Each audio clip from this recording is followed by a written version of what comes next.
Hello everyone, welcome to our channel. మీరు ఇంతవరకు మన ఛానల్ని సబ్స్క్రైబ్ చేసుకున్నట్టయితే సబ్స్క్రైబ్ చేసుకొని పక్కన ఉన్న బెల్ ఐకాన్ క్లిక్ చేయడం ద్వారా మేము చేసే ప్రతి అప్డేట్ మీ మొబైల్లో నోటిఫికేషన్ రూపంలో వస్తుంది. రీసెంట్గా రైల్వే శాఖ నుంచి ఒక న్యూ నోటిఫికేషన్ అయితే రిలీజ్ చేయడం జరిగింది. 3093 పోస్టుల భర్తీకి రైల్వే శాఖ నోటిఫికేషన్ రిలీజ్ చేసింది. మరి దీనికి ఎటువంటి ఎగ్జామ్ లేదు, ఇంటర్వ్యూ లేదు. మరి దీని క్వాలిఫికేషన్ 10+2. అప్లై చేసుకోవడానికి ఎప్పటి నుంచి అప్లికేషన్ స్టార్ట్ అవుతాయి, ఎలా అప్లై చేసుకోవాలి, అలా అప్లై చేసుకోవడానికి చివరి తేదీ జనవరి 11. ఇంకా కంప్లీట్ డీటెయిల్స్ మనం ఈ వీడియోలో చూడబోతున్నాము. అలాంటి డిస్క్రిప్షన్లో ఇచ్చినటువంటి లింక్ ద్వారా మీరు నోటిఫికేషన్ డౌన్లోడ్ చేసుకోవచ్చు. ఇంకా మన ఛానల్లోని వీడియోలను చూస్తూ ఇంకా ఛానల్ని సబ్స్క్రైబ్ చేసుకున్న వాళ్ళు సబ్స్క్రైబ్ చేసుకొని అలానే వీడియోని లైక్ చేయండి.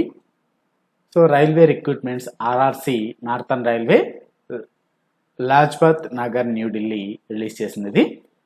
మరి ఈ notification engagement of 3093 apprentice under apprentice act 1961 over northern railway. So మరి అప్రెంటిస్ యాక్ట్ 1961 యాక్ట్ ప్రకారము 3093 పోస్టులని రిలీజ్ చేసింది. Online applications are invited from eligible and desirous candidates from engagement of act apprenticeship అనేసి మనకు ఎలిజిబిలిటీ క్యాండిడేట్ నుంచి online అప్లికేషన్లని invite చేస్తున్నారు. So please read all the instructions in this notification carefully and ensure that you are eligible to apply before filling the application form online.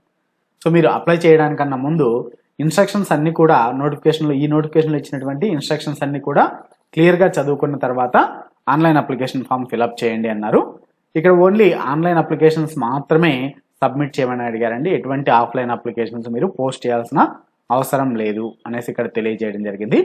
మరి main important dates విషయానికి వస్తే date and time of opening online application 11/12/2023 December 11, 2023 applications start అవుతాయి.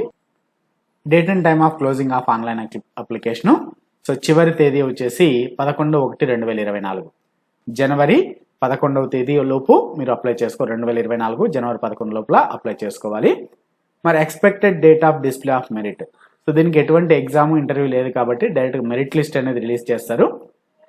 ఇది ఫిబ్రవరి 12వ తేదీ 2024 ఈ యొక్క merit లిస్ట్ని display చేయడం జరుగుతుంది. మరి ఏ విభాగాల్లో పోస్టులు ఉన్నాయనేది కూడా మనం ఈ వీడియోలో చూద్దాము. So fitter or turner, welder, electrician, machinist, painter or carpenter, mechanic motor vehicle, mechanic diesel, refrigerator AC mechanic. So ఇవన్నీ కూడా ఉన్నాయి. ఇది వచ్చేసి ట్రేడ్స్. లోకోమోటివ్ డిజేబిలిటీది. మరి విజువల్లీ ఇంపేర్డ్కి ఇక్కడ ఇచ్చినటువంటి fitter, turner, machinist, carpenter, painter, mechanical, electrician, wireman, refrigerator, AC mechanic ఇవన్నీ కూడా మ్యాక్సిమం డిజేబిలిటీ ఇంత ఉండాలనేసి ఇచ్చారండి ఇక్కడ. సో లోకోమోటివ్ డిజేబిలిటీకి మ్యాక్సిమం డిజేబిలిటీ ఇక్కడ ఇచ్చారు. So for different abled applicants or persons with disability, the maximum disability is detailed category wise and trade wise as well. ఇక్కడ ఇచ్చినటువంటి ట్రేడ్ ప్రకారము ఆ కేటగిరీ ప్రకారము సో మ్యాక్సిమం డిజేబిలిటీ ఇంత ఉండాలి. ఇంతకన్నా ఎక్కువ ఉన్నట్టయితే ఎలిజిబిలిటీ కాదండి. అలానే క్వాలిఫికేషన్ ఏమని ఇచ్చారంటే the candidates must have passed SSC or matriculation or 10th class examination or its equivalent.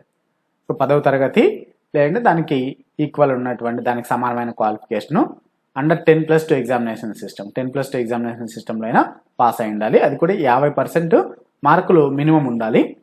అదేవిధంగా must have passed ITI in relevant trade. So మరి ITIలో మీరు దానికి సంబంధించినటువంటి ఆ జాబ్కి సంబంధించినటువంటి దానిపైన మీరు ఆల్రెడీ ITI చేసి ఉండాలి.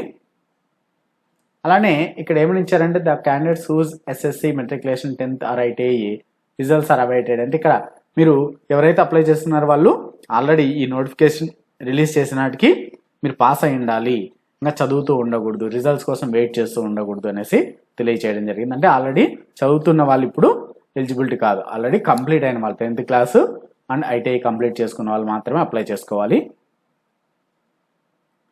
ఏజ్ లిమిట్ వచ్చేసి 15 years మినిమం అండి, మ్యాక్సిమం 24 years. అంటే ఇది 11/1/2024కి క్యాల్కులేట్ చేస్తారండి. 11/1/2024కి 15 years కంప్లీట్ అయి ఉండాలి, 24 years లోపల ఉండాలి. మరి SC STస్కి 5 years, OBCస్కి 3 years age relaxation ఉంటుంది. అలా పీడబ్ల్యూడి క్యాండిడేట్స్కి వచ్చేసి 10 years ఉంటుంది మ్యాక్సిమం ఏజ్ రిలాక్సేషను. అలానే ఎక్స్ సర్వీస్ మెన్ కూడా 10 years ఉంటుంది. అప్లికేషన్ ఫీ వచ్చేసి 100 rupees ఉంటుందని అది కూడా మీరు ఆన్లైన్ మోడ్లో పే చేయాల్సి ఉంటుంది. సో క్యాష్ ఇలాగా యాక్సెప్ట్ చేయరు, మనీ ఆర్డర్ కానీ డిమాండ్ డీడీ కానీ క్యాష్ కానీ యాక్సెప్ట్ చేయరు. ఓన్లీ మీరు ఆన్లైన్లో యూపీఐ ద్వారా కానీ క్రెడిట్ కార్డు డెబిట్ కార్డు ద్వారా కానీ ఇంటర్నెట్ బ్యాంకింగ్ ద్వారా కానీ మీరు పే చేయాల్సి ఉంటుంది. అలానే ఎస్సీ ఎస్టీ ఆర్ పీడబ్ల్యూడి క్యాండిడేట్స్కి ఉమెన్ క్యాండిడేట్స్కి ఫీజు అనేది ఉండదండి. No fee required to paid SC ST PWD or women candidates. So mode of selection ఎలా ఉంటుందంటే screening and scrutiny of application there will be no written test of viva. So మీకు ఎటువంటి test ఉండదండి. Just only మీకు ఇచ్చినటువంటి marks ఆధారంగా scrutiny చేస్తూ select చేసుకోవడం జరుగుతుంది. మెరిట్ లిస్ట్ అనేది రిలీజ్ చేస్తారు. సో ఇన్వాలిడ్ అప్లికేషన్స్ అయితే యాక్సెప్ట్ చేయరండి, రిజెక్ట్ చేస్తారు.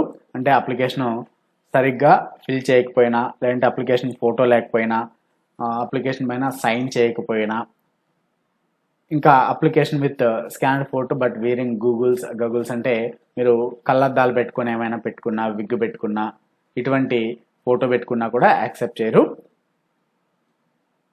అప్లికేషన్స్ ఫీ పే చేయకున్నా కూడా మీరు యాక్సెప్ట్ చేయరు. అలానే ఇంకా మల్టిపుల్ అప్లికేషన్స్ అంటే మోర్ దాన్ 1 అప్లికేషన్ మీరు అప్లై చేసినా కూడా తీసుకోరు, అంటే రిజెక్ట్ చేయడం జరుగుతుంది.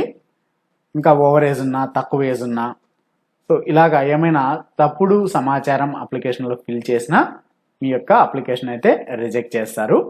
మరి అప్లై చేసుకోవడానికి మీరు ఆన్లైన్లోకి వెళ్ళి అప్లై చేసుకోవాలి.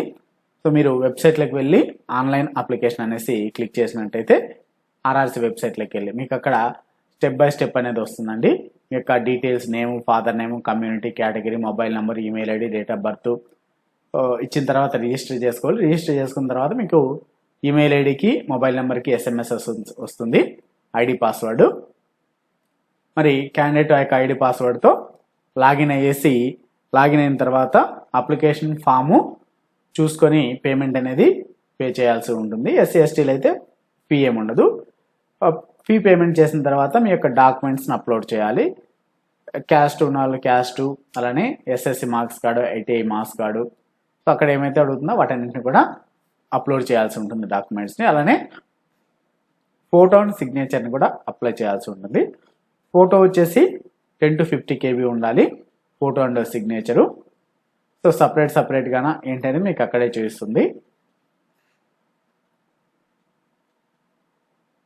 ఇంకా మీరు ఇక్కడ date of birth certificate, SSC or ITI mark sheet ఇవన్నీ కూడా అప్లోడ్ చేయాల్సి ఉంటుంది. ఇంకా డిజేబిలిటీ సర్టిఫికేట్స్ కూడా అప్లై చేసుకోవాలి.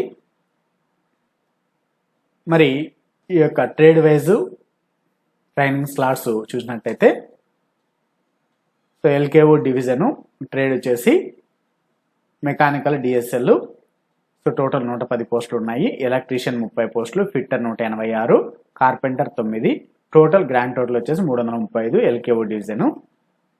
అలానే bridge workshop or CBR LKO వచ్చేసి టోటల్ ఇక్కడ 43 ఉన్నాయి.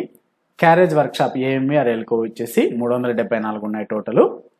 రోలింగ్ స్టాక్ వర్క్ షాప్ లోకార్ క్యారేజ్ సిబి ఎల్కేఓ వచ్చేసి 333 ఉన్నాయి. దీనిలో మళ్ళీ ఫిట్టర్, ఎలక్ట్రీషియన్ ఇలా ఉన్నాయి. అలానే జేయుడిడబ్ల్యూ ఇవన్నీ కూడా మీకు ఇక్కడ క్లియర్ కట్గా మెన్షన్ చేశాను. Cluster Lucknow cluster, cluster Ambala, cluster Delhi, ఇంకా క్లస్టర్ ఫిర్జాపూరు. సో ఈ విధంగా ఒక్కొక్క క్లస్టర్లో ఒక్కొక్కటి ఇచ్చారండి. ఇక్కడ వీళ్ళు మాత్రమే అప్లై చేసుకోవాలని ఏం లేదండి, ఎవరైనా కూడా అప్లై చేసుకోవచ్చు. దీనికి కంపల్సరీ ఈ స్టేట్ వాళ్ళే అప్లై చేసుకోవాలని ఏమి ఉండదు. బట్ ఇంగ్లీషు, హిందీ తెలిసి ఉండాలి. ఏదో ఒకటి తెలిసినా కూడా మీరు అప్లై చేసుకోవచ్చు. సో ఇదండి మరి దీనికి సంబంధించి అప్రెంటిస్షిప్ పోస్టులకు సంబంధించినటువంటి ఆర్ఆర్సీ నోటిఫికేషన్. మరి దీన్ని మీకు కింద డిస్క్రిప్షన్లో ఇచ్చిన లింక్ ద్వారా అప్లోడ్ కూడా చేయడం జరుగుతుంది. ఆ లింక్ పైన క్లిక్ చేసి మీరు డౌన్లోడ్ చేసుకోవచ్చు. ఏమైనా డౌట్స్ ఉంటే కింద నాకు కామెంట్స్లో తెలియచేయండి. మీకు ఈ వీడియో నచ్చినట్టయితే లైక్ చేయండి, అలానే మీ ఫ్రెండ్స్తో షేర్ చేసుకోండి.